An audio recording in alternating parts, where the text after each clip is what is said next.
साथियों, जय भीम। जय भारत, जय संविधान, जय मंडल, जय जोहार।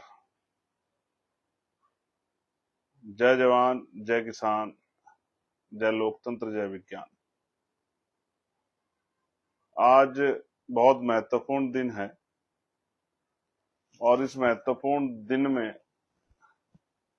पूरे दिन लोकसभा के सत्र के दौरान तमाम आवश्यक कार्य खत्म करने के बाद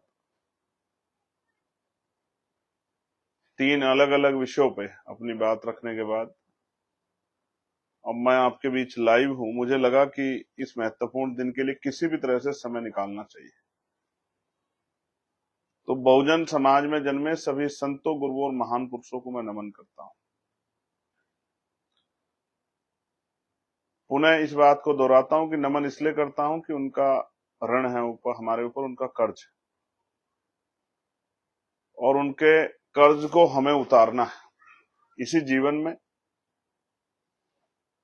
कर्ज उतारने के लिए हमें उनकी पूजा नहीं करनी है, उनके आगे मात्र दिए बत्ती नहीं करने हैं, माथा नहीं टेकना है, मात्र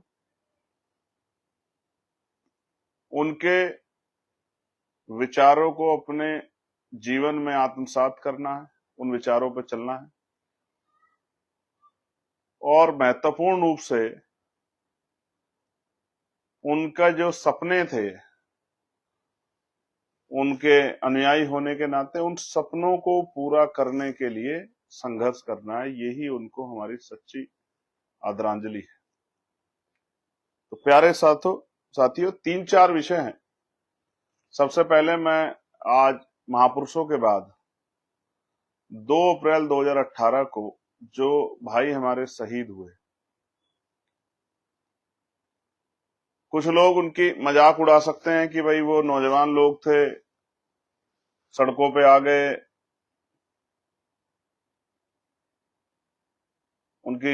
उन्होंने जो है उनकी जान चली गई, ये कह सकते हैं। लेकिन मेरे जैसा एक व्यक्ति जिसने जेलें काटी हैं 16-16 महीने निर्दोष होते हुए, वो इस बात को समझता है कि जिस तरह सेना का हमारा जवान जब बलिदान देता है देश की रक्षा के लिए,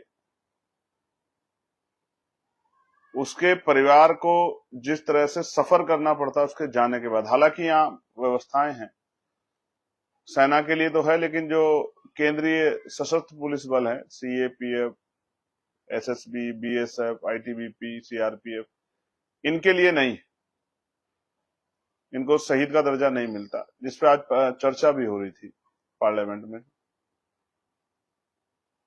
इन शहीदों को जिनको हम लोग शहीद ही कहते हैं, लेकिन उनको शहादत के बाद शहीद नहीं माना जाता। उसी तरह समाज के लिए लड़ने वाले उन भाइयों को, जो 13-14 भाई हमारे थे जिन्होंने शहादत दी, जिनकी वजह से सरकार डर गई, घुटनों पे आ गई और हमारे SC/ST एक्ट को पुनः बहाल करना पड़ा सरकार को, उन तमाम भाइयों को मैं आज नमन करता हूं। प्यारे साथियों, मैं जेल में था जब ये हुआ सब, और मैं मानता हूं कि एक बहुत बड़ा ऐतिहासिक परिवर्तन भीम आर्मी के संघर्ष से आया था। नौजवानों ने अंगड़ाई ली थी और सरकार को बता दिया था कि हम झुकने वाले नहीं। तो मैं उन तमाम अपने भाइयों को याद करता हूं, उनके परिवारों के प्रति अपना ही जो है संवेदनाएं प्रकट करता हूं और साथियों से कहूंगा कि उन परिवारों से जरूर समय समय पर मिला करो, उनके दुख सुख में रहा करो, जिन्होंने हमारे लिए बलिदान दिया है। मैंने लोकसभा में भी उनको जब अपनी बात रखी नमन किया। जिन साथियों ने जेलें काटी, मुकदमे सहे, लाठियां खाई, अपमान सहा, उनमें से कुछ लोग मुझे सुनेंगे भी, सुन भी रहे होंगे, उनको भी मैं सैल्यूट करता हूं, अपने भाइयों को, क्योंकि उन्होंने समाज के लिए इतना बड़ा कष्ट उठाया। कुछ लोगों पे एनएसए भी लगी, उन भाइयों को भी मैं, उनके लिए भी मेरे मन में सम्मान है। प्यारे साथियों, तो 2 अप्रैल के सभी शहीदों को, संघर्ष करने वाले, परेशानी उठाने वाले साथियों को आज हम लोग अपनी तरफ से जो है आदरांजलि अर्पित करते हैं, और जिन्होंने कष्ट उठाया उनके लिए उनको सैल्यूट भी करते हैं, और अपने महापुरुषों से प्रार्थना भी करते हैं कि इन सब भाइयों को जो है वो कुदरत प्रकृति शक्ति दे, संत गुरु महापुरुष उन पे आशीर्वाद रखे, उनके परिवारों पे, कि वो किसी कष्ट के भागी अब ना बने। दूसरा विषय मेरे प्यारे साथियों, आज का जो था वो विषय था लखीमपुर खीरी की रैली का। तो सर्वप्रथम लखीमपुर खीरी के आयोजकों को मैं बधाई देता हूं, साथ साथ मैं उन तमाम वॉलंटियर साथियों को, जिनमें भाई भी थे, बहनें भी थी, जिन्होंने अपनी जिम्मेदारी को उठाया, मैं उनको भी सैल्यूट करता हूं, उनको भी धन्यवाद करता हूं। साथ साथ मैंने बहुत सारी महिलाएं देखी जो प्रचार के लिए निकलती थी, उन बहनों को भी मैं धन्यवाद देता हूं। जो माएं बड़ी संख्या में आई, उनको भी मैं धन्यवाद करता हूं। और मैं उन तमाम युवा साथियों को भी धन्यवाद करता हूं जिन्होंने गली गली जाके प्रचार किया, अपनी मेहनत से बैनर पोस्टर लगाए, सहयोग किया और उस कार्यक्रम को सफल बनाया। उन तमाम साथियों को मैंने देखा है, कोई मेरा दिव्यांग भाई जो है उससे रिक्शा से जो है काम कर रहा था, कुछ मेरे साथी गली गली में घूम रहे थे, घर घर जाकर प्रचार कर रहे थे, कुछ बहनें थी, कुछ ऐसे नौजवान थे जो मत तय करके बैठे थे कि मैं इस कार्यक्रम सफल बना। उन हर एक भाई को जिनसे मैं मिल नहीं पाया, उन सबको मैं दिल से इस प्यार के लिए धन्यवाद करता हूं। बड़ी अच्छी रैली कराई आपने, और बताया कि आप लोग कमजोर नहीं है और आपकी शक्ति किस तरह आपने मेहनत की उससे बढ़ रही है। इसलिए मैं तमाम उन साथियों को जो आयोजक रहे और किसी भी तरह से उन्होंने सहयोग किया, उन सबका भी बहुत बहुत धन्यवाद करता हूं। तीसरा, मैंने एक पत्र लिखा था, डॉक्टर बाबा साहब अम्बेडकर जी की जयंती है, सरकार को मैंने लिखा था। आप भी जानते हैं, मैं भी जानता हूं, मैंने ये बात उस दिन भी कही थी कि ये सरकार कहती है कि महापुरुषों का सम्मान करते हैं। तो अगर सम्मान करते हो तो जब सभी धर्मों को धार्मिक आजादी आप देते हो और जिस जिस चुनावी एजेंडे को आप बुनाते हो, बिना कार्यक्रम के भी कार्यक्रम कराते हो, वहीं जो है बाबा साहब अम्बेडकर की जयंती पे अगर जो बाबा साहब अम्बेडकर को मानने वाले तमाम लोग हैं उत्तर प्रदेश में या देश भर में, अगर वो कोई कार्यक्रम करना चाहते हैं, नई परमिशन नहीं देते हो, ऐसा अन्याय क्यों? मैं उत्तर प्रदेश सरकार से पूछना चाहता हूं, आप इस तरह का भेदभाव कमजोर वर्गों के साथ क्यों करते हैं? उनकी आस्थाओं का सम्मान क्यों नहीं? बाबा साहब अम्बेडकर को तो आप भी मानने का दिखावा करते हो। अगर आप सच में मानते तो अब तक आपने सर्कुलर क्यों नहीं जारी किया कि बाबा साहब अम्बेडकर की अगर कोई जयंती मनाना चाहता है तो सरकार उनको परमिशन दिलाएगी और उनको उनके कार्यक्रम, उनकी भावनाओं के सम्मान के साथ उनके कार्यक्रम अच्छी तरह कराने में वो योगदान अदा करेगी। क्यों नहीं किया आपने अब तक? आपने घोषणा क्यों नहीं की? मैं गली गली जाके बहुजन समाज के लोगों को, बाबा साहब अम्बेडकर को मानने वाले लोगों को बताऊंगा कि ये सरकार सिर्फ सर झुकाने का ढोंग करती है, ढोंगी सरकार है। अगर इसके मन में सम्मान होता तो मेरे पास हजारों एप्लीकेशनें हैं जहां लोग चाहते हैं कि बाबा साहब अम्बेडकर की जयंती का कार्यक्रम मनाए, लेकिन आपकी हिटलरशाही, आपकी तानाशाही, आपकी डिक्टेटरशिप की वजह से और आपका जो बहुजन महापुरुषों के प्रति जो आपके मन में कुंठा, उसकी वजह से आप लोग परमिशन नहीं दे रहे।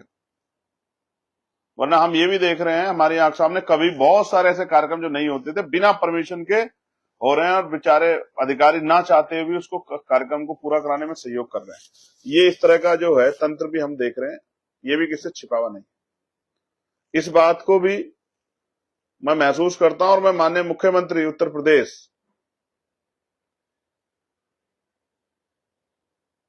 उनसे उम्मीद करता हूं कि अगर वास्तविकता में वो जो कहते हैं, अगर उसमें इंच भर भी सच्चाई है, तो वो सर्कुलर जारी करें, उनकी कैबिनेट चीफ सेक्रेटरी सर्कुलर जारी करें कि वो इस बार सहयोग करेंगे, सम्मान करेंगे और जो भी बनाना चाहता है वो परमिशन मांगा तो हम लोग परमिशन देंगे, पर्याप्त व्यवस्था करेंगे। और जहां जहां बाबा साहब अम्बेडकर की स्टैचू लगी उन सबको, स्टैचुओं को संरक्षित करेंगे और उन अधिकारियों से भी कहेंगे कि उन सारी स्टैच्यूओं पे सम्मान के कार्यक्रम रखे जाएं। क्या डॉक्टर बाबा साहब अम्बेडकर को मानने वाले लोगों के भावनाओं का सम्मान नहीं होना चाहिए प्रदेश में? देख रहा है प्रदेश कि किस तरह जो जमीनें दी गई थी गरीबों को, जमीनें छीन ली आपकी सरकार ने। जितने पट्टे मिले थे पुरानी सरकारों में, सारे पट्टे आपने दलितों पे, पिछड़ों पे, अति पिछड़ों पे, मुसलमानों पे जो पट्टे थे वो सारे छीन लिए आपकी सरकार ने। भूमाफिया आपकी सरकार में जो है वो गरीबों की जमीन पे कब्जा कर रहे हैं और अधिकारी मजबूर हैं। कोई अधिकारी करना भी चाहे तो सरकार में बैठे लोग वो किस तरह से अन्याय कर रहे हैं गरीबों के साथ। देखना हो बिजनौर में जाके देखिए किस तरह का अन्याय हो रहा है। हमने की अधिकारियों से बात में बताना चाहता हूं आपको, और कोई अन्याय नहीं बर्दाश्त करेंगे। मैं ये भी बताना चाहता हूं, बिजनौर हो या पूरा प्रदेश, कहीं अन्याय बर्दाश्त नहीं करेंगे। जिस तरह सरकार के लोग अन्याय करना चाह रहे हैं, मैंने अधिकारियों से कहा है अगर सरकार के लोग अन्याय करेंगे तो हम अपने लोगों की ढाल बन के सरकार का सामना करेंगे। ये बात मैं बताना चाहता हूं। मैं यहां हूं इसका मतलब ये नहीं कि मेरी नजर नहीं है क्या हो रहा है, किस तरह का जुल्म जो है आप जाति धर्म के आधार पर कर रहे हैं। सिर्फ कोई टिकट लेने के लिए, कोई जो है खुश करने के लिए सरकार को, ये जुल्म जाति दिन नहीं चलेगी। याद रखिए, इतिहास गवाह है इस देश का कि जब जब अंगड़ाई ली गई है, नौजवानों ने अंगड़ाई ली है, तो बड़े बड़े निजाम पलट गए। आपकी इस अहंकारी सत्ता का भी, आपकी इस दमनकारी सत्ता का भी इंतजाम 2027 में करेंगे आजाद समाज पार्टी भीम आर्मी के लोग। याद रखना मुख्यमंत्री, जिस तरह आपके लोग जो है जुल्म कर रहे हैं, जिस तरह तानाशाही हो रही है, जिस तरह लोगों की संपत्तियों को उजाड़ रहे हैं आप लोग, जिस तरह का भय का माहौल बना रहे हैं आपके आदेश पे मजबूरी में अधिकारी कर्मचारी, ये किससे छिपावा नहीं। और अभी मेरे पास बहुत सारे जर्नलिस्ट आए जो बहुजन समाज के पत्रकार, यूट्यूब चलाते हैं, इंस्टाग्राम चलाते हैं, फेसबुक चलाते हैं। जिस तरह से मन पक्का करके आपने उनका मनोबल तोड़ने के लिए सरकार ने, केंद्र सरकार के लोगों ने जिस तरह से उनके अकाउंट सस्पेंड कराए, डिलीट किए उनके अकाउंट। अगर किसी ने अकाउंट बना लिया, एक अकाउंट सस्पेंड करें, 2 दिन बाद फिर सस्पेंड कर दिया, ये आपके डर को स्पष्ट करता है। ये जिस तरह आपने नेशनल जनमत, पॉलिटिक्स, जिस्ट और तमाम न्यूज दिग्गी, छोटे छोटे बच्चों के जो यूट्यूब थे, ये जो इंस्टाग्राम के चैनल थे, फेसबुक के चैनल, आपने उड़ा दिए। आप चाहते हैं कि जो आप, हर आदमी आपके मन की बात बोले, जो आप चाहते हैं वही बोले। अगर नहीं बोलेगा तो आप उस पर कार्रवाई कर देंगे। ये जो तंत्र है, ये जो जिस तरह का देश आप बनाना चाहते हो, ये नहीं चलेगा देश में। आप मेरी बात को याद रखना, आज नहीं तो कल ये बटा हुआ समाज एकजुट हो जाएगा। एक कहानी है, मैं बार बार सुनाता हूं कि एक बार जंगल में आग लगी और जो एक दूसरे से दुर्विरोध रखता था उसको भी लगा कि आज समय लड़ने का नहीं, वो भी एकजुट होकर खड़ा हो गया।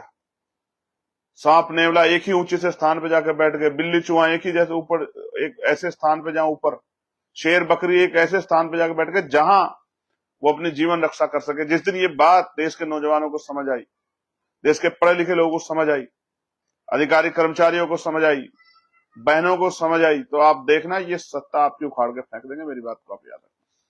ये जो अघोषित इमरजेंसी आप चला के सोचना चाहते हैं कि ये अन्याय चलता रहेगा, ये चलेगा नहीं। मैं बहुत जिम्मेदारी से आप सबको, पहले तो मैं 2 अप्रैल के शहीदों को पुनः नमन करूंगा, जिन्होंने कष्ट सहे। उन भाइयों को, उनके प्रति जो है मेरी संवेदनाएं हैं, मेरा प्यार है। जो मुझसे छोटे हैं उनके लिए आशीर्वाद है। और जिन्होंने लखीमपुर की रैली कामयाब बनाई, उन तमाम भाई बहनों को, बड़े बुजुर्गों को, नौजवान साथियों को, इतनी गर्मी में जहां बैठा नहीं जा रहा था, पसीना छूट रहा था, उस इतनी गर्मी में जिस तरह आप डट के खड़े रहे, आपने आशीर्वाद दिया, मैं आपको बधाई देता हूं। मैं आपकी हिम्मत की दाद देता हूं, मैं आपके प्यार की, और ये आपका प्यार ही है जो इतनी हिम्मत देता है। और मैंने आपको कहा कि एक और बड़ी समस्या यह है कि नींद नहीं आती। उसका कारण यह है कि रात को 3-4 महापुरुष आते हैं मेरे सपनों में, 5 महापुरुष आके मुझसे कहते हैं जब भी मेरी आंख लगती है, क्यों सो रहे हो?